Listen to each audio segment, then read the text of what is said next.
Hello everyone, commerce अध्ययन में आज हम देखने वाले हैं लिक्विडेशन ऑफ कंपनीज। ये पार्ट है फाइनेंशियल अकाउंटिंग का, जो कि आपके बीकॉम का सब्जेक्ट है। ठीक है, तो स्टार्ट करते हैं इस वीडियो को और देखते हैं और समझेंगे किन कंडीशंस में लिक्विडेशन किया जाता है कंपनीज का।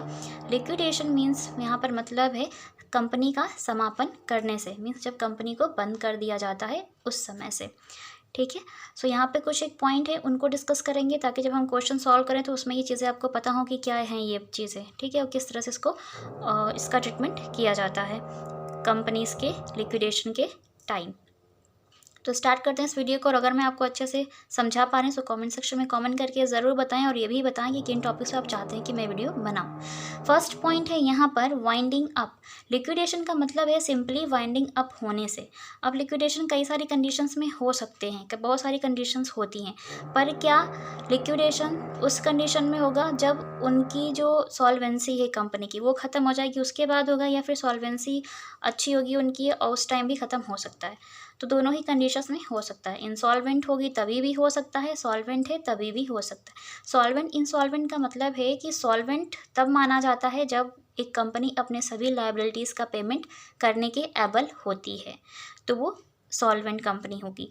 इंसॉल्वेंट मीन्स कि वो अपनी लायबिलिटीज़ का पेमेंट नहीं कर सकती, जो भी उनके डेब्ट्स हैं, ऋण हैं, उनका वो उसको चुका नहीं सकती, तो ऐसे केस में होता है इंसॉल्वेंट। तो यहाँ पे जो फर्स्ट पॉइंट है वो है वाइंडिंग अप मीन्स कि कंपनी को बंद कर देना। तो यहाँ पर मीनिंग यही है लिक्विडेशन का, कि जब कहीं भी कंपनी को बंद कर दिया जाता है तो वो जो सिचुएशन होती है वो होती है लिक्विडेशन ऑफ कंपनीज।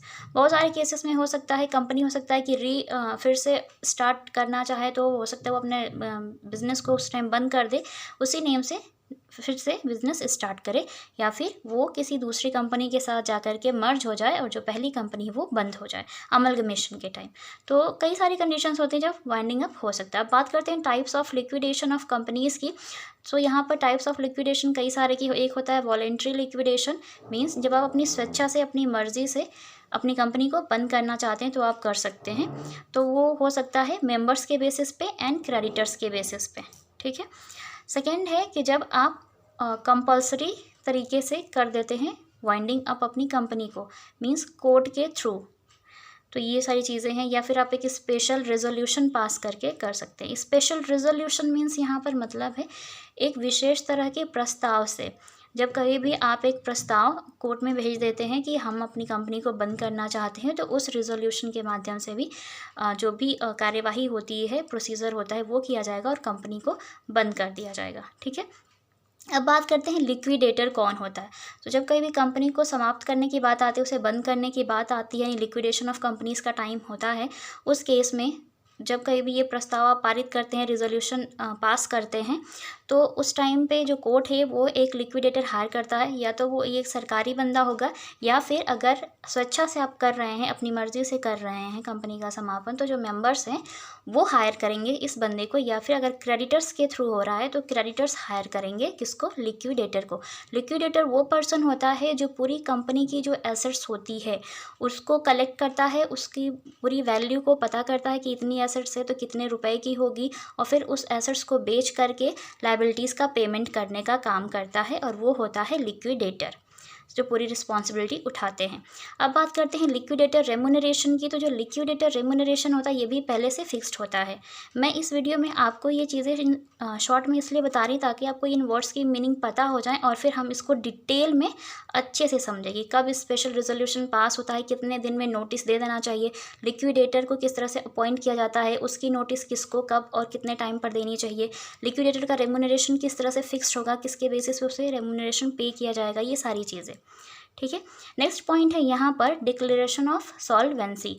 अब यहाँ पर जो भी कंपनी के मेंबर्स हैं या फिर डायरेक्टर्स हैं, बोर्ड ऑफ डायरेक्टर्स हैं, वो क्या करेंगे कि जो कंपनी की एसेट्स है ना उसके बारे में, उसकी पूरी वैल्यू के बारे में बताएंगे।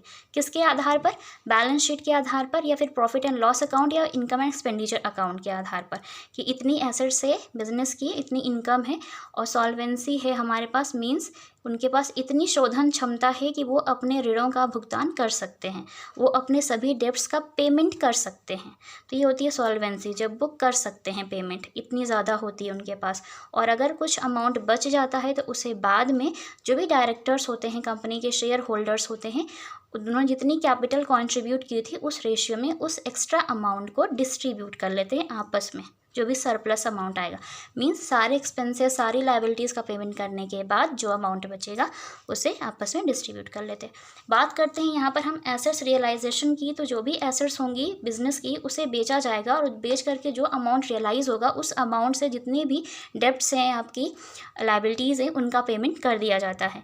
पेमेंट ऑफ लायबिलिटी की बात करें, ठीक है, सॉरी आपने क्या किया, एसेट्स को पहले बेच दिया, बेचने के बाद जो भी आपके पास लायबिलिटीज़ होती हैं, जैसे लीगल चार्जेस हैं, आपके लिक्विडेटर का रेम्यूनरेशन है, कॉस्ट ऑफ लिक्विडेशन से, आपके अनसिक्योर क्रेडिटर्स हैं, प्रेफरेंशियल क्रेडिटर्स, उनका पेमेंट करना है, इन लोन का पेमेंट करना है। सो जो भी इनका पेमेंट करने के बाद अगर अमाउंट बचा तो वो शेयर होल्डर्स को मिलता है, ठीक है।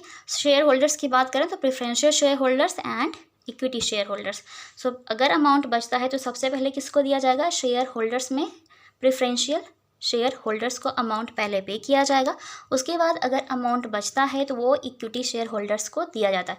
अब यहाँ पर इक्विटी शेयर होल्डर्स को लास्ट में क्यों दिया जाता है, क्योंकि पहले भी मैं बता चुकी हूँ, जो शेयर वाला वीडियो है शेयर चैप्टर का, इक्विटी शेयर होल्डर्स जो होते हैं वो कंपनी के ओनर्स माने जाते हैं, और ओनर जो होता है वो अपनी सभी लायबिलिटीज़ का पेमेंट करने के बाद अगर कुछ बचता है तो ही उसे अपने पास रखता है, ठीक है। सो इसलिए जो भी इक्विटी शेयर होल्डर्स होते हैं उनको लास्ट में पेमेंट होता है। सो इन सभी पॉइंट को हम डिटेल में अपने नेक्स्ट वीडियो में समझेंगे, क्या होता है, क्या प्रोसीजर अपनाया जाता है। आज के वीडियो में बस इतना ही। आई होप आपके सारे पॉइंट अच्छे से क्लियर हो गए होंगे, और अगर मैं आपको अच्छे से समझा पाई हूँ सो कॉमेंट बॉक्स में कॉमेंट करके ज़रूर बताएं। वीडियो अच्छा लगा तो इसे लाइक ज़रूर करें, अपने फ्रेंड्स के साथ शेयर करें।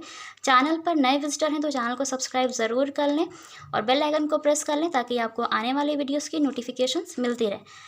And wish you very happy Diwali, and thank you so much for watching this video.